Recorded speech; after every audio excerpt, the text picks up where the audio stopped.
Greetings, this is Greg. My intent here was to make a P-47 video, and I did that, but I also ended up covering a lot of general issues regarding firepower in World War II fighters, convergence issues, cannons versus machine guns, and so on, which is great because it provides us with some comparisons. The main focus here is on the 47, but in this episode we're going to drift into other airplanes a bit more than usual. The P-47 Thunderbolt was designed specifically as a high-altitude fighter. If you're a viewer of this channel, you already know that.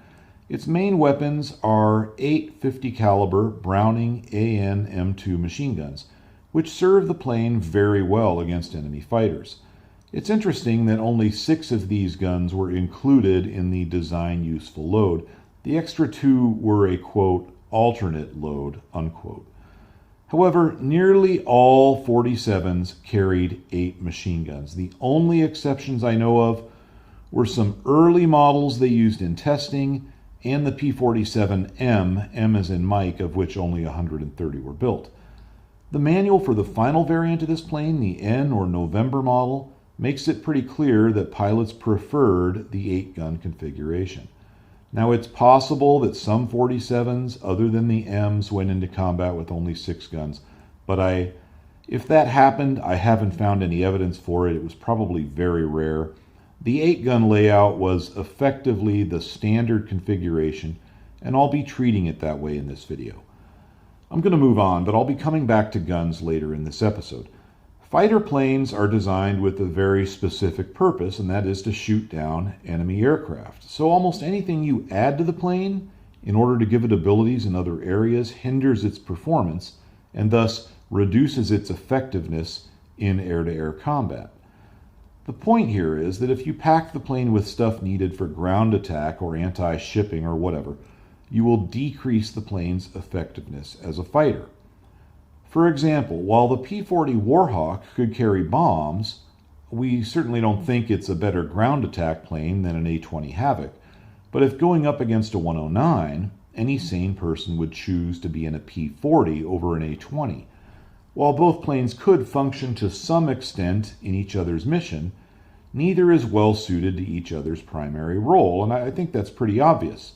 But what's interesting here is that if successful in its primary role, a fighter plane will usually end up being used as a ground attack plane, but the bomber won't have to become a fighter. For this reason, fighters, to a greater extent than other types, tend to be multi-role and end up being used in things for which they were not originally intended. Now, the reason this happens is pretty easy to understand.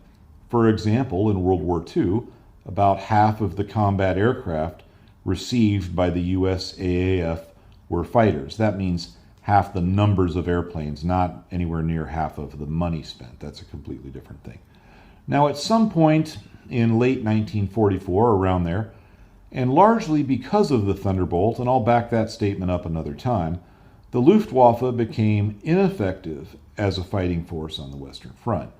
That means that the air-to-air role became much less important for U.S. fighters.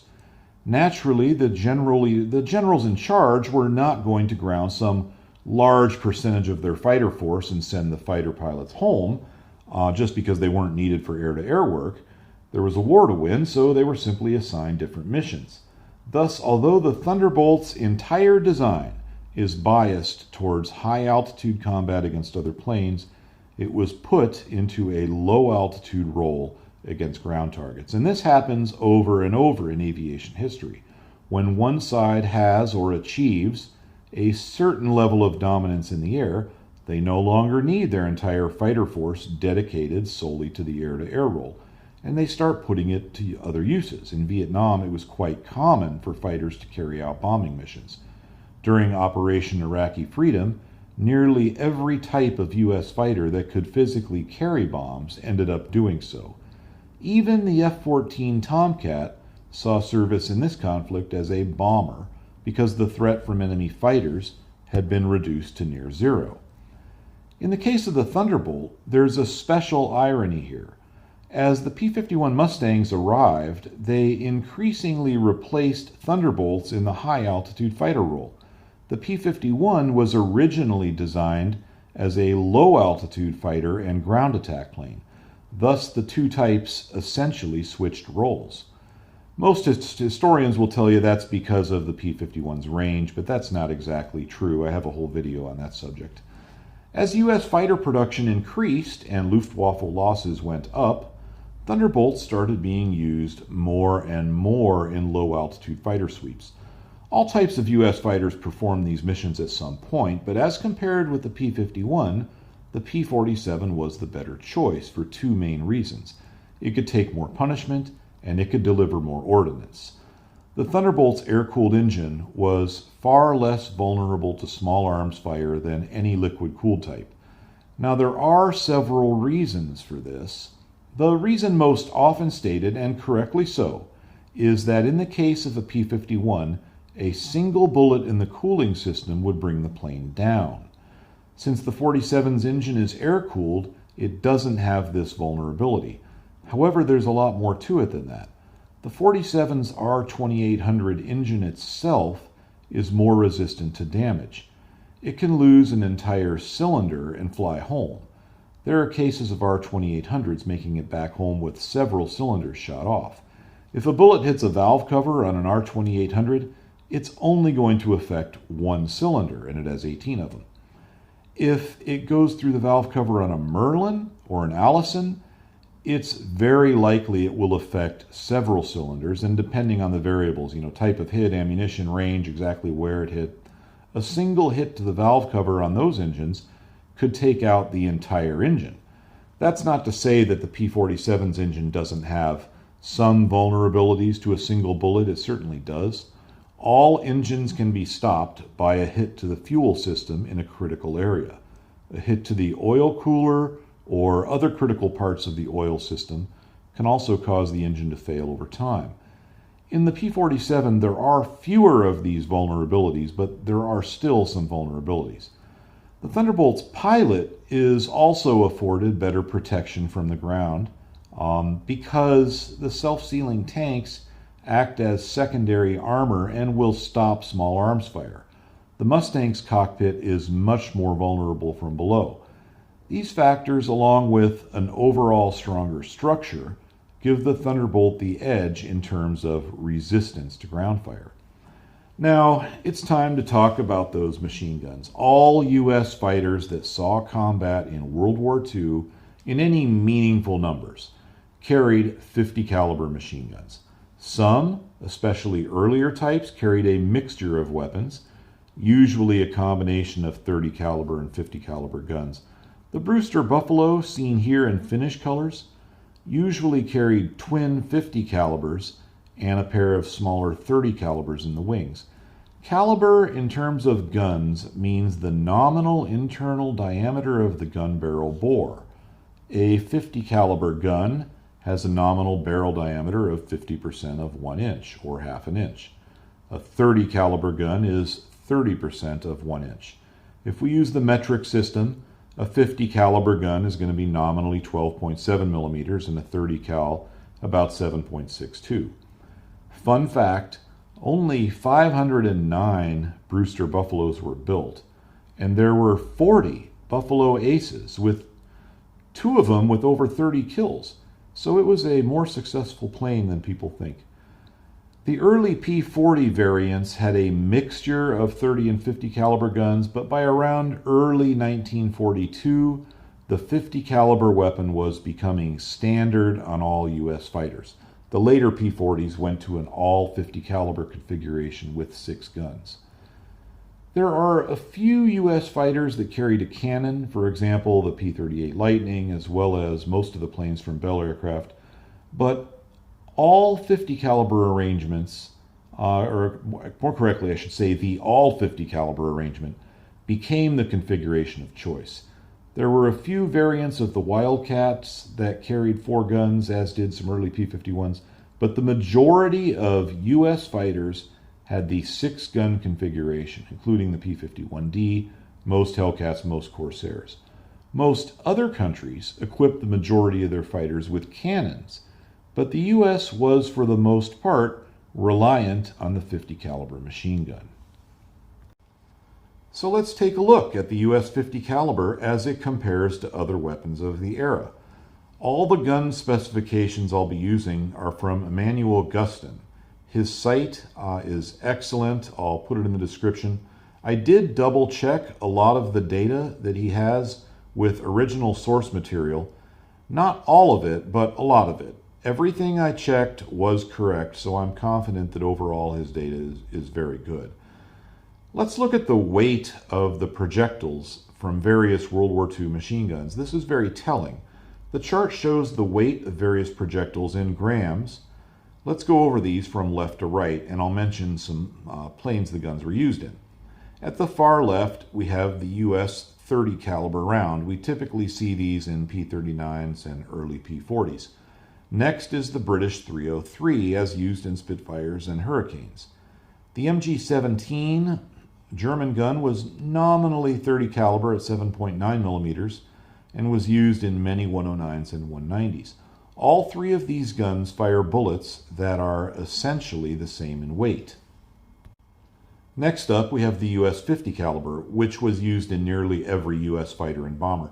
The 50 caliber round is about 4 times heavier than the smaller 30 caliber round. That's a huge difference, and the U.S. 50 caliber gun packs a huge punch.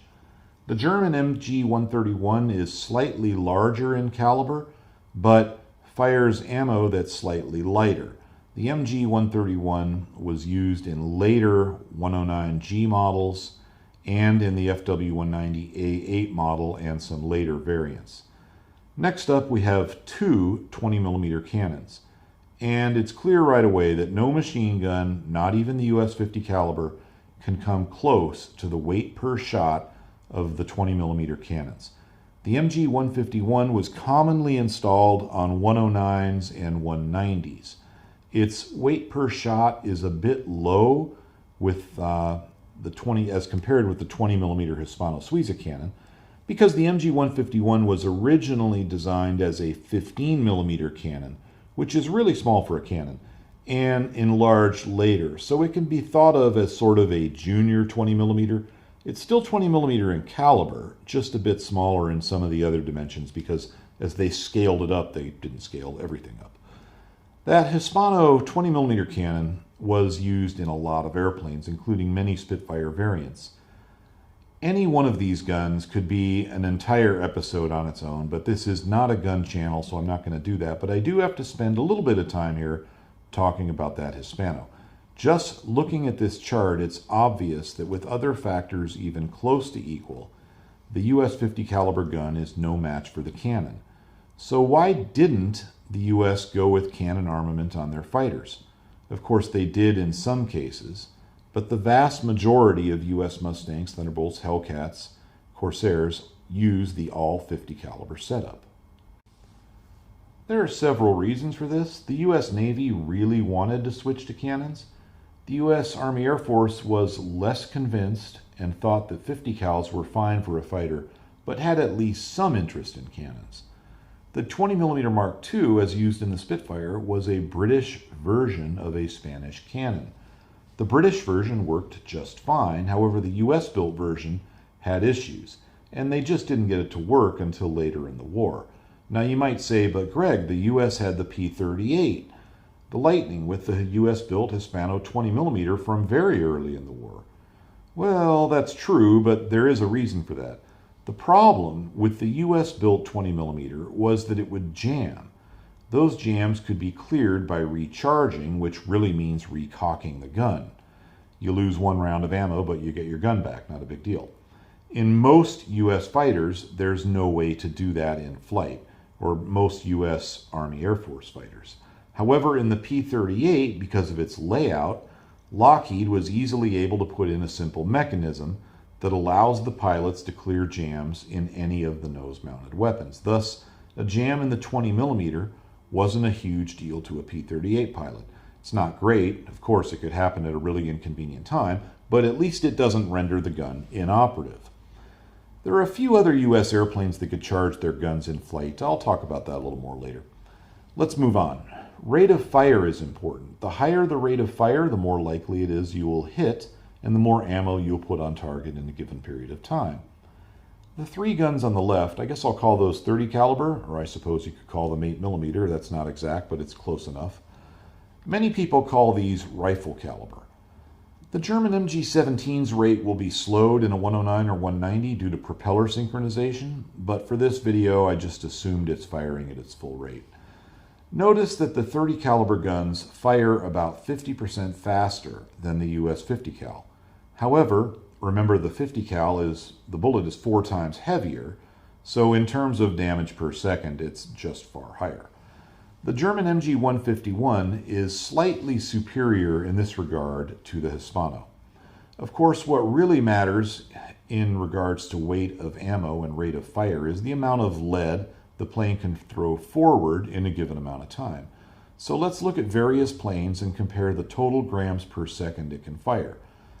This chart looks a bit complex, but it's not, as you'll see. I broke it down by aircraft type. We have the P-47 in maroon. If we look at the maroon bar on the left, we see that its 8 machine guns throw forward about 42 or 4,300 grams per second. It doesn't have any cannons, so the next grouping, of course, doesn't have a maroon P-47 bar. The total on the right is the same as the machine gun total, because in the case of the 47, that's all the plane has. The 4-gun bar represents many F-4F Wildcats, early P-51s, and the 6-gun represents P-51Ds, Hellcats, Corsairs, and so on. The yellow bar is for the BF-109 with twin MG-17s and a single 20mm. As you can see, the MG-17s put out very little. The cannon adds some punch, but it's still pretty low. It's interesting that the 6-gun US planes have a very similar weight of shot to the Spitfire with its 4 303s and twin 20mm. The FW-190s don't pack much of a punch from their machine guns, although the A8 is a little better because it's carrying the 13.1 MG-131s. However, the A5 model adds in a pair of MG-151 20mm. That brings it into the ballpark with the Spitfire and the 6-gun planes. The A8 has the highest numbers here, even higher than the P-47.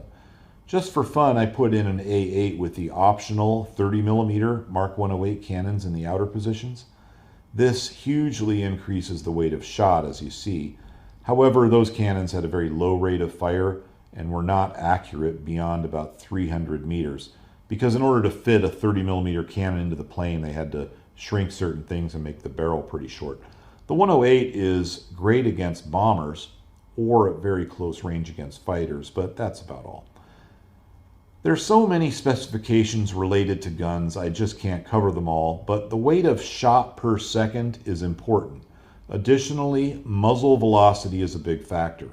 Of all the guns mentioned so far, the 50 caliber and the 20mm Hispano have the highest muzzle velocity at about 880 meters per second. That high muzzle velocity makes the guns a bit easier to aim, and it adds a lot of power to the punch. I'm not going to cover it here because it doesn't really change where the P-47 fits into the picture. In other words, it still has a bigger punch than a P-51 Hellcat or Spitfire, but still less than a 190 A8. So I don't need to go into a lot of detail on the effects of muzzle velocity in terms of its effect on how hard the guns hit. Now, in terms of weight of shot, it should be clear that a battery of 50 calibers is effective, with only 20mm cannons being clearly superior. 4 20mm, either MG-151s or Hispanos, will throw out more weight of shot in a period of time than even 8 50 calibers. Let's talk about that 50 caliber ammunition. Typically, a fighter would be loaded with API rounds, which means armor-piercing incendiary. It's designed to punch through armor and set things on fire.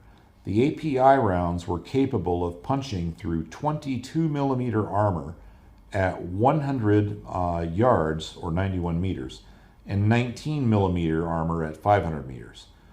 For reference, the pilot's head armor on a FW-190 A8 is 14mm. So A US 50 caliber API round could realistically punch through just about any German fighter plane armor when within 500 yards. Of course, the real-world variables will work against that here. If it hits the armor at an angle less than 90 degrees, or if it passes through other parts of the plane, loses energy, or distorts before it reaches the armor, it may not punch through. In practice, we know that it didn't always punch through, but sometimes it did. In Mano Ziegler's book, Rocket Fighter, he details one such account, and there's a fair amount of evidence in U.S. after-action reports that U.S. 50 caliber guns did punch through German fighter plane armor quite regularly.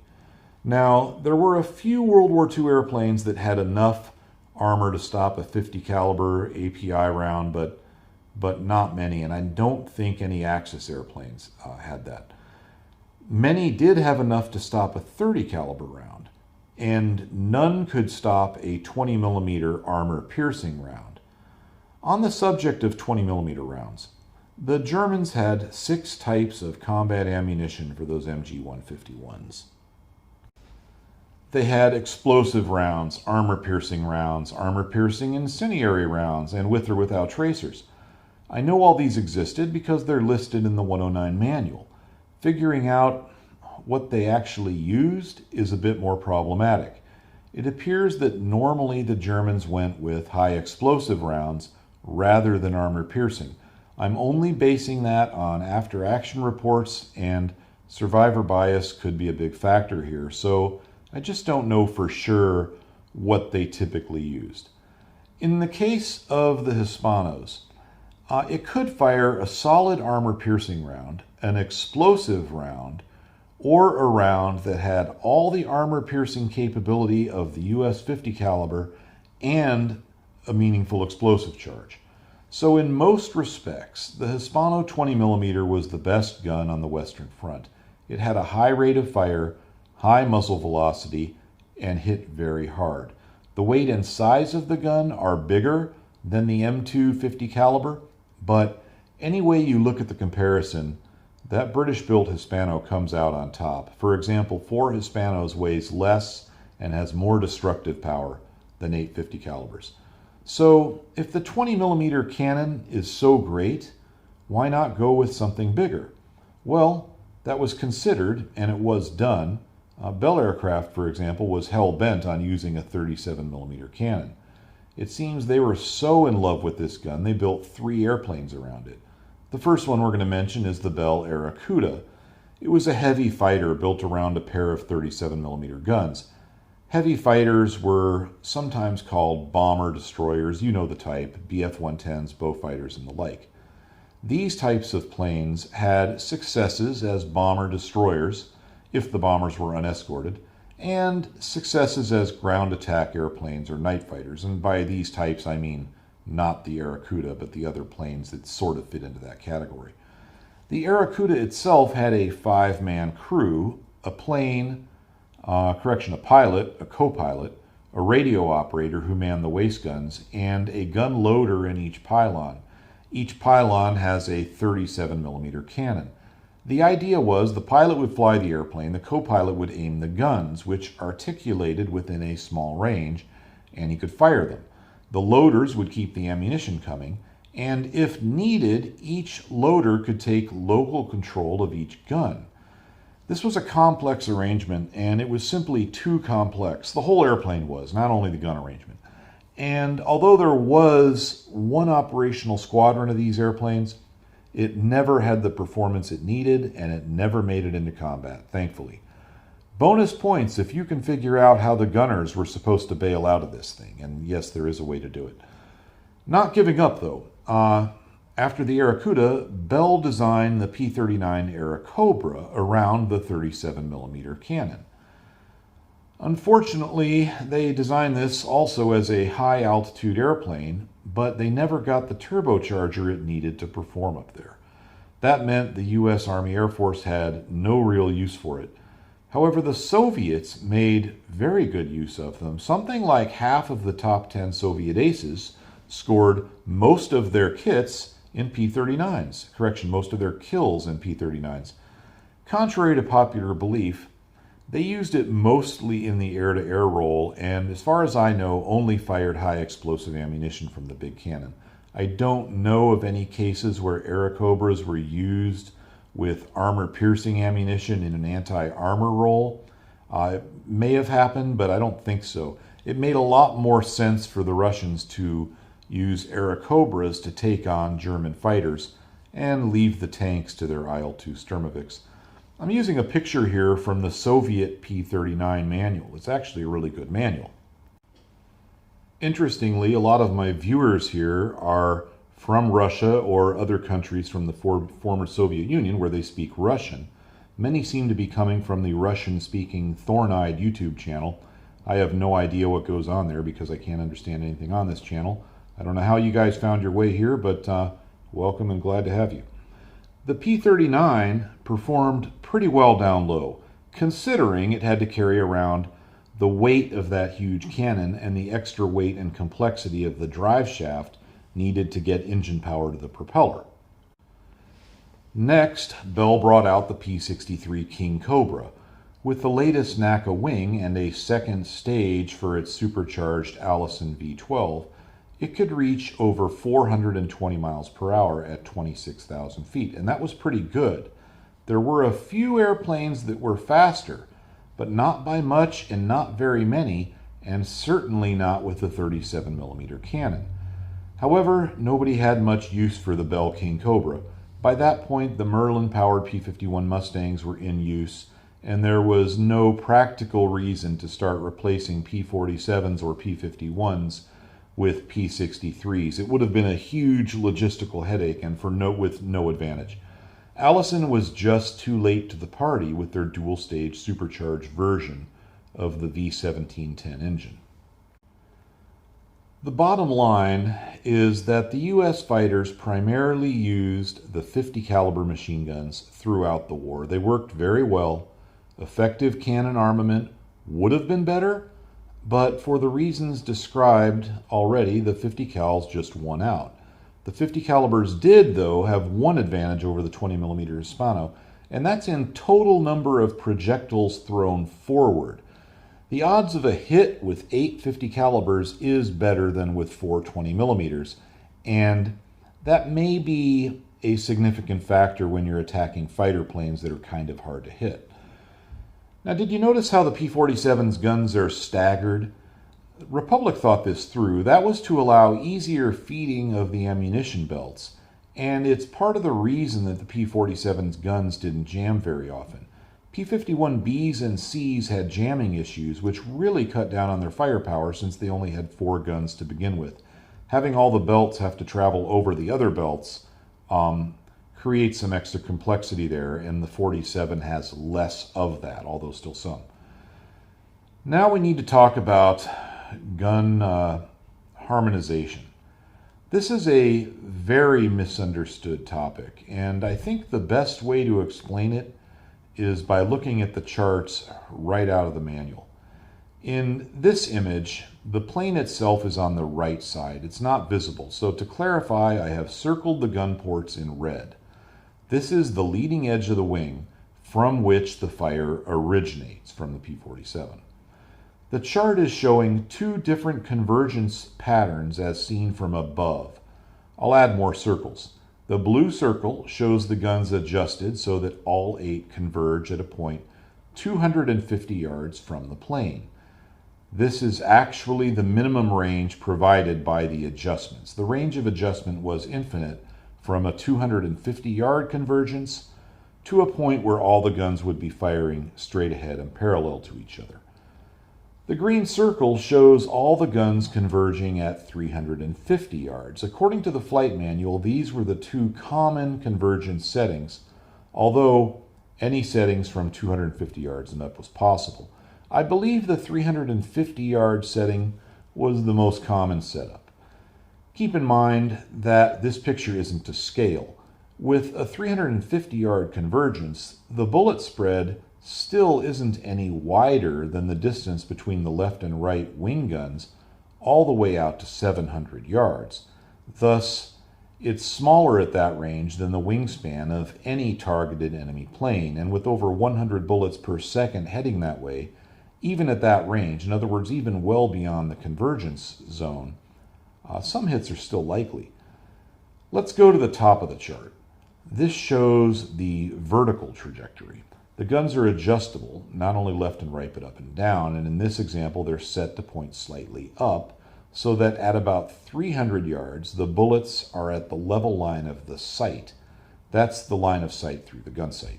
Set this way, from 200 up to 500 yards, the bullets are always within about 1 foot of that line.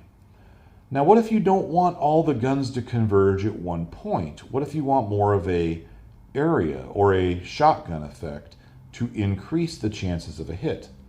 Well, that was common and it was effective. Here's a chart for it. I'm putting up a line to divide the chart right now, and right now we need to look at the top section. In the green box, we see the bullet dispersion for a sort of shotgun effect. The guns each have their own lateral setting, and vertically they're put into 3 groups. Now, I don't know why this chart has to be in feet while the other one's in yards, but 350 yards is approximately 1,050 feet, and I'm going to say, I don't have a calculator with me, but over 300 meters, 310, 320 meters maybe. At that range, our bullets have a spread of approximately 9 feet horizontally and 5 feet vertically. So the pattern when at 1G will be a mixture of these two in the blue box. At 2Gs, it will be like the boxes below. At 2,000 feet, which is about 667 yards, this configuration will have a spread of about 25 feet horizontally and about 10 feet vertically. Quick math shows us that a 1-second burst from a P-47 will put 1 bullet in about every 2.3 square feet. If you were to put a picture of an airplane into that box and it's to scale, it would be hard to put 107 dots in there without some of them landing on the airplane. So even at this extreme range, hits are likely if shooting at a steady target, and at this range, the US 50 caliber still has a very good chance of punching through the armor of any target aircraft. The section of this chart below the red line is simply an alternative configuration. I believe the top configuration shown here was the most common P-47 setup, but I don't have any primary source data for that. I'm basing that on gun camera footage and descriptions written in after-action reports, and that's all, of course, very nebulous. It's clear that the top configuration will provide greater chances of getting a hit. At 1,000 feet, the bullet dispersion from left to right will be about 11 feet versus only 6 feet for the tighter configuration below. Of course, if both pilots aim perfectly, the lower configuration will put more rounds on target at that range. I see a lot of talk about the advantages of centerline mounted guns over wing mounted guns, because centerline mounted guns, the idea is you don't have to deal with convergence. And that's true of the P-38 Lightning and a lot of the Soviet stuff, a lot of the German stuff. And that's a legitimate point, and it's a legitimate discussion to have. Centerline mounted guns eliminate or minimize convergence issues, no question. They have the advantage of concentrated firepower. In other words, in the P-47, it's possible that even with great aim, only half the guns will hit the target. There are ranges and angles at which that will happen. In the case of a plane like the 109F, at least at close range, all of the guns can hit. So 3 of the 109's guns versus 4 of the 47's, but one of the 109's 3 is a 20 millimeter cannon. We can go back to our chart and see that even with the weight of shot cut in half, it's still more than the 109's total. However, a later 109 with the 13.1 millimeter machine guns and a 30 millimeter cannon will change this result.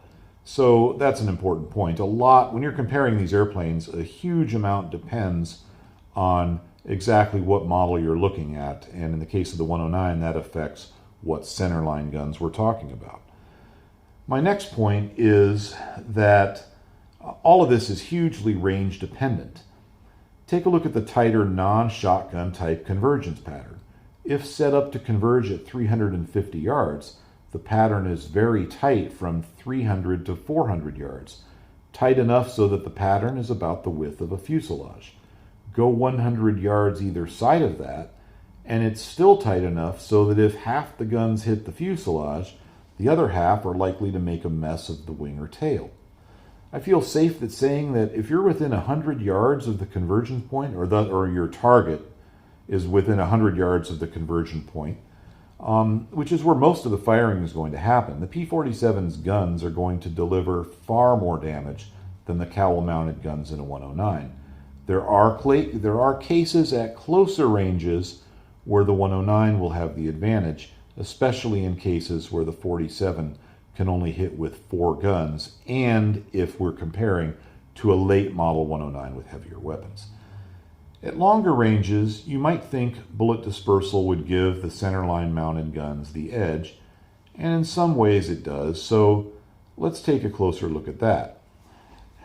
As an example, let's take a look at the FW190 Dora 9. It packs dual MG131 13mm machine guns on the cowl and dual MG151 20mm cannons, mounted in the wings but very close to the fuselage. The cannons are not quite on the cowl, but they're close enough. All 4 guns are synchronized to fire through the propeller arc. As a point of interest, there is a lot of original source data for the Dora 9's weapons. It seems like there's more for that than any other German airplane. But translating some of it is a bit of a problem. Firearms terminology is very specialized. Online translations don't help, and most native German speakers are not that familiar with guns and the associated terminology.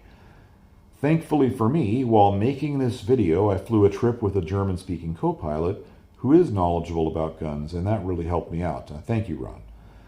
In the horizontal, the Dora's cannons converge with the machine guns at about 600 meters. The machine guns are not set up to converge laterally, they just fire straight ahead. Now, even at very close range, the shells from the 2 cannons are less than 1 meter off the center line of the airplane.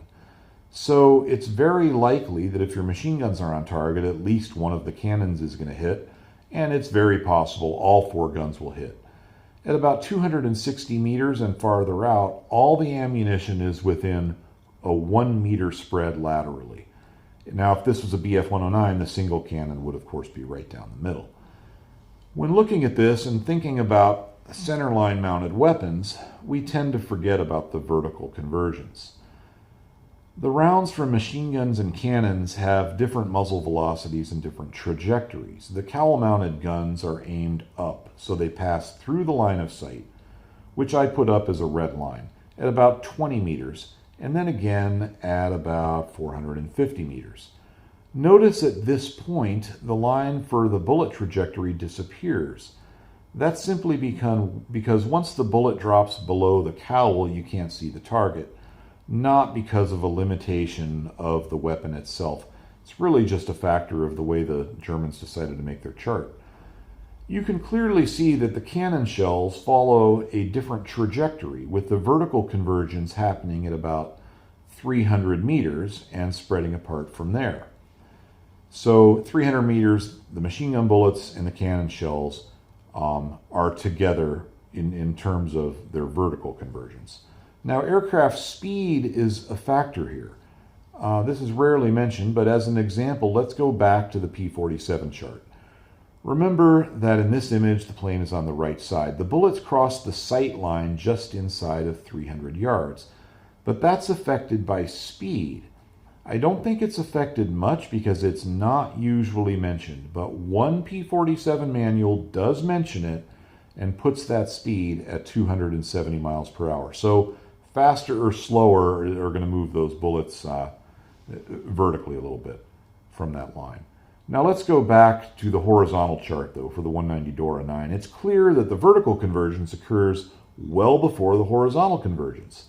300 meters for the vertical, 600 for the horizontal. Is that a problem? Well, I don't think so. The groupings are so tight anyway, usually within about 1 meter in both the vertical and horizontal, and so much ammo is being thrown forward, I just don't think it matters that much. However, it's worth pointing out that the vertical convergence issue is there for cowl-mounted guns, albeit at a reduced factor with the centrally mounted cannon, as in a Messerschmitt 109. However, the vertical convergence issue is not there at all for the all-wing-mounted configuration, as with the P-47. All in all, I just don't see the convergence configurations as a disadvantage, because they have so many guns. They put a lot of bullets downrange. They have a wide range of distances where the convergence isn't a factor at all. And those encompass the ranges where most of the firing is going to take place. Outside of those ranges, they have increased chances of hits, and although they may only hit with half the guns, it's still a hard hit because it's a 50 caliber API round. We should also consider that gun mounts flex a bit, the wings flex a bit, and there are variations from bullet to bullet, gun to gun. These things are not firing forward with laser precision anyway, so the idea of throwing forward a lot of lead in a pattern likely to get some hits is a sound concept. Now, for a real expert marksman like, say, Hans Joachim Marseille, a famous German ace, I can see opting for centerline guns. He could aim so well that he would routinely shoot down planes with incredibly low amounts of ammunition. Thus, he just didn't need to throw out a lot of lead, and there are other German aces and some aces from other countries that were like that.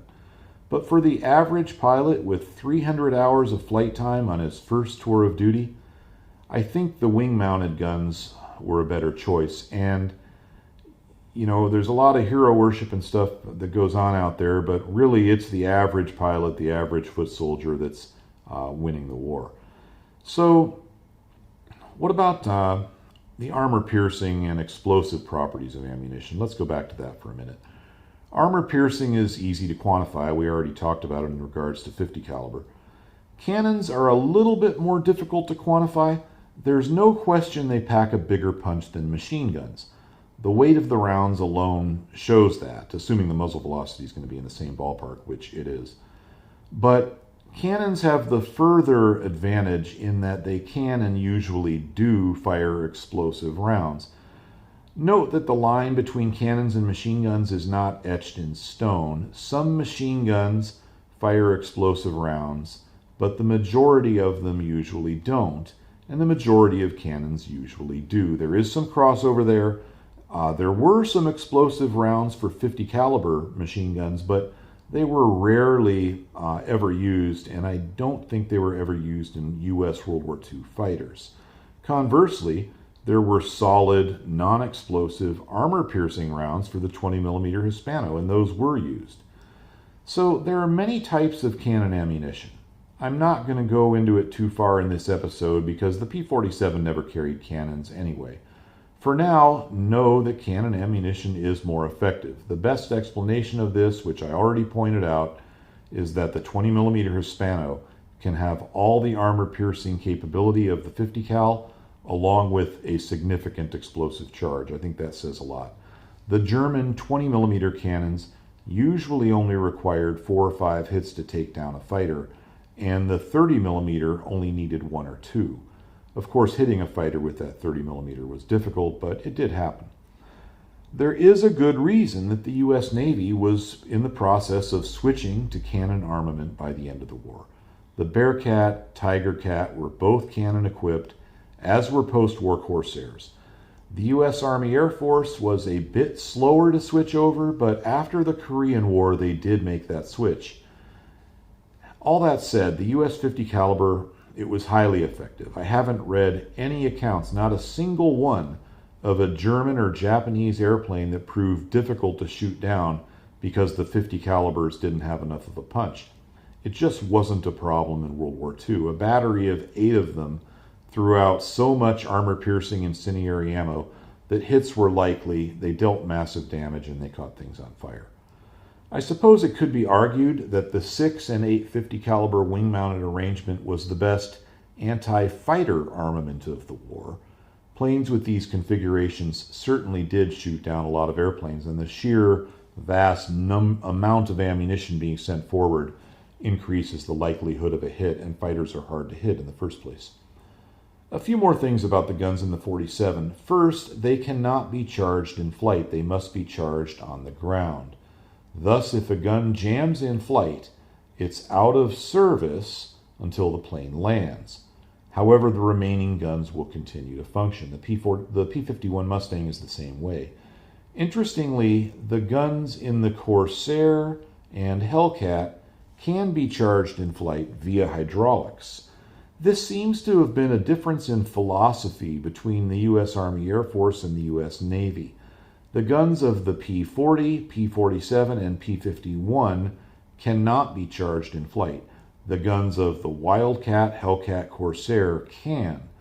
The early P-38s had a charging handle located here. I'm not sure exactly which P-38 models had it, but it seems that more often than not, if it has this early style control yoke, it usually has the charging handle. And the planes with the later style control yokes usually don't. I don't have original source data for this, but I think that as the 20mm got more reliable, they eliminated the ability to charge the guns from the cockpit in the P-38. The P-47 B, C, and D models carried a lot of ammo. 425 rounds per gun was the maximum. The November models could carry 500 rounds per gun. To save weight, the airplanes would sometimes go with less, as little as 200 rounds per gun in the early models and as little as 267 rounds per gun in the November models.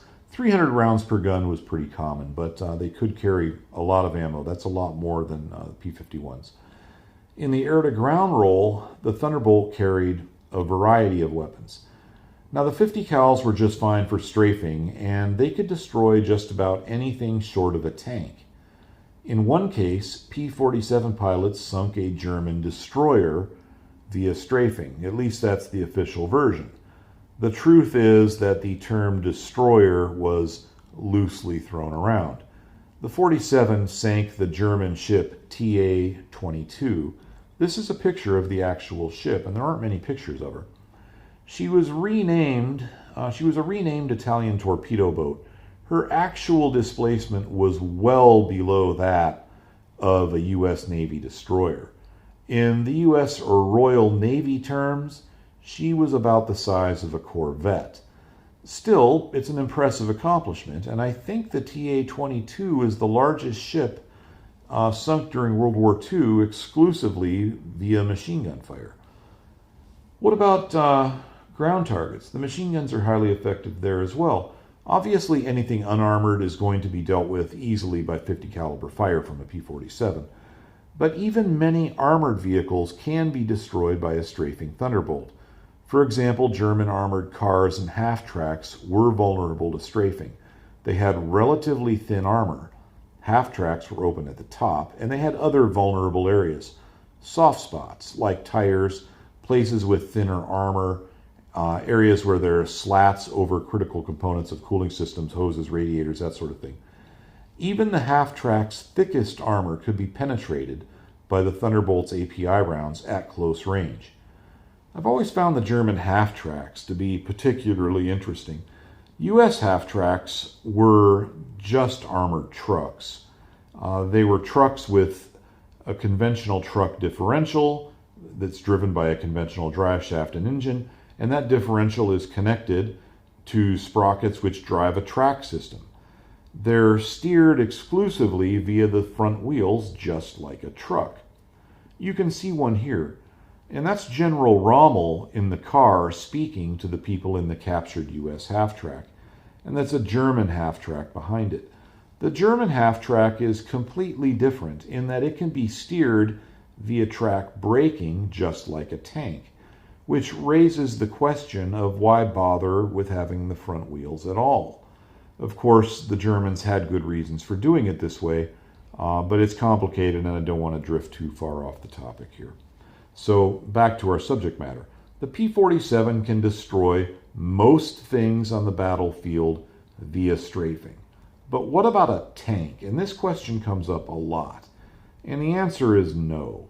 It cannot realistically destroy a tank via strafing with machine guns. Let's forget about Tigers and Panther tanks for a minute and use the Panzer IV as an example.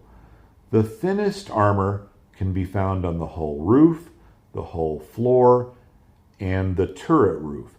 And there it's down to 10 millimeters, at least for most variants of the tank. We know that the US 50 caliber gun can fire right through 10 millimeters of armor, no problem. So could the Thunderbolt then easily destroy a tank? Well, it's a lot more complicated than that. If the Thunderbolt dives straight down on the tank in order to get a right angle against that armor, to avoid hitting the ground, he has to pull out well before he gets into effective range. Thunderbolt pilots were trained to strafe at a maximum dive angle of 30 degrees. Even at 30 degrees, there was only time for a short burst of fire before pulling out of the dive. For reference, a normal path angle when descending for landing is only 3 degrees. Yet when you look at a plane coming into land, it always seems like it's more. I watched every video I could find of Thunderbolts strafing, and the majority of them are coming in at around 10 degrees, with an occasional attack at up near 20. In any case, it's not nearly enough to get a good angle on that thinner armor. There are stories of pilots ricocheting bullets off the ground into tanks. Some pilots in World War II mistakenly thought that tanks, German tanks, were unarmored on the bottom. That had no chance of penetrating the tank's hull armor. However, strafing the tank was still useful. It forces the tank to button up. There's a chance of catching one with the hatch open. German tanks sometimes towed trailers. These were vulnerable, so while strafing had a near zero chance of destroying a tank, it could still create all sorts of problems for the tank's support system. Trucks carrying parts, mechanics, fuel, not to mention supporting infantry. In other words, strafing could prevent the tank from even getting to the battle and generally make life difficult for the tankers. Although the odds of doing real damage to the tank itself were very slim. I am aware that there are reports of P-47s destroying Tiger tanks by strafing them with 50 caliber fire. I think these reports are most likely combinations of misidentification and misinterpretation. Even among US tank crews, confusing Panzer IVs and Tigers was very common. Everybody sees a tank coming at them and they think it's a Tiger. I think among air crews, it went further than that, and pilots were reporting all sorts of things that were not even tanks as tanks. For example, armored cars, half-tracks, and the like. In other words, the plane goes in for an attack, it strafes a Panzer IV, blows up its trailered fuel tank, the tank drives on for a few moments and stops, and it gets reported as a destroyed Tiger tank. Maybe the tank got stuck, maybe it ran out of fuel, perhaps there was minor damage to the track, like a track pin or something, and an hour later the tank was moving again. It's very difficult to confirm some of these accounts. I'm not saying it didn't happen, but the data does not support the idea that a strafing P-47 could realistically destroy a frontline German tank. Let's move on. In addition to the guns, it could carry bombs, rockets, and/or chemical sprayers. These items bring the real power into the Thunderbolt's ground attacks. The 47 could carry 2,500 pounds of bombs, dual 1,000-pounders on the wings, and a single 500-pound bomb on the belly. You can add 10 HVAR rockets to that. These have 45-pound warheads, and if you hit with them, they're devastating. Plus, we still have our 850 calibers with a lot of ammo. Compare that to the P-51, and you can see that the P-47 carries well over twice the ordnance, about 2.4 times more destructive power. The Hawker Typhoon and Tempest, as well as the Corsair and Hellcat, carry a bit less than the 47, but more than the 51. For example, the Corsair would typically carry dual 1,000-pound bombs and 8 HVAR rockets. On the subject of rockets, be aware there are various types. The HVAR type shown here is the later type. and these were heavily used by corsairs in the Pacific. This type is the earlier type, more commonly used in Europe. These types could be jettisoned, or rather these tubes could be jettisoned after the rockets were fired. And these rockets were very powerful. Each one has the destructive power of a 105 millimeter howitzer shell. Early versions could be set to explode on contact or at a given range. The HVAR rockets fired by the November model could be selected to detonate on contact or after a short delay, meaning just after contact, like if you want it to explode after it goes into a building or a ship or something. Rockets, while powerful, were difficult to aim. They were aimed with the same gun sight used for the machine guns. However, with the guns, many U.S. pilots used the technique when firing at ground targets of firing and then walking the tracers over to the target. That worked just fine with a battery of 50 caliber guns and when you're carrying a lot of ammo, but it doesn't work well with rockets. So hitting a small target with rockets just wasn't easy. There were, of course, many types of bombs that the plane could carry, armor-piercing, general purpose, and so on. They used the same bombs and bombing tactics as most other single-engine U.S. Army Air Force airplanes, so there isn't much to talk about there. In fact, the only single-engine airplane that really used significantly different bombing tactics were dive bombers. So the P-47 and other U.S. fighters were also set up to carry chemical sprayers. This is kind of interesting. This might even be where all that chemtrail nonsense started. And the whole chemtrail conspiracy theory is not true. If it was, I would know about it, and I would say so. The 47s could carry 2 of these tanks, 1 on each wing. They look a lot like drop tanks. Officially, they would be filled with, quote, smoke, tear gas, etc., unquote. The planes would use this stuff by flying line abreast 80 feet apart at an altitude of 150 feet. The area covered would be about 600 meters long if spraying at a higher airspeed, or the planes could fly more slowly to increase the density of the coverage. The width of the covered area would, of course, depend on the number of planes in the line abreast formation. Basically, it's going to be 80 feet times the number of airplanes you have. As far as I know, these chemical sprayers were never used against an enemy in the Second World War. Horribly, they did test some of the chemicals against some of our own people. Now, if it was to be used, obviously smoke and tear gas would have been nearly pointless. With the declassification of post-war documents, we can now speculate with a pretty high degree of certainty that the actual intended usage of these chemical sprayers was to be mustard gas in order to depopulate the islands of Japan. I think it's time to bring this episode to a close. There's just so much more to talk about in terms of air-to-ground ordnance that I didn't touch on, but this video is already getting way too long, as you guys can see. So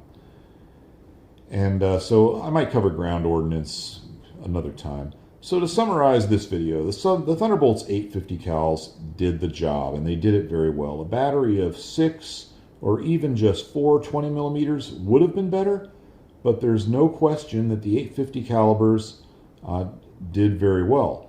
The convergence issue really isn't a problem except at very close ranges, and even then it's not a big deal. The P-47's intended replacement, the XP-72, was going to be set up with, interestingly, 4 50 calibers and dual 37 millimeter cannons, with an all-cannon armament of 4 37 millimeters as an optional configuration. In the ground attack role, the 47 is formidable because it's rugged and it can deliver a lot of ordnance, 2,500 pounds of bombs plus 10 rockets, and all the strafing it can do with its machine guns. But it's not an efficient ground attack airplane in terms of cost, because a lot of the expense, both the purchase price and operating costs, go into its high altitude capability, which of course is wasted in the ground attack role. That's just the nature of the situation with most fighters when forced into ground attack. Thanks for my Patreons for supporting me. That really does help. And please check out my Teespring store. I have a cup showing the Thunderbolt's firepower with an image on each side, and I plan to add more. As usual, links are in the description. Have a great day, and goodbye.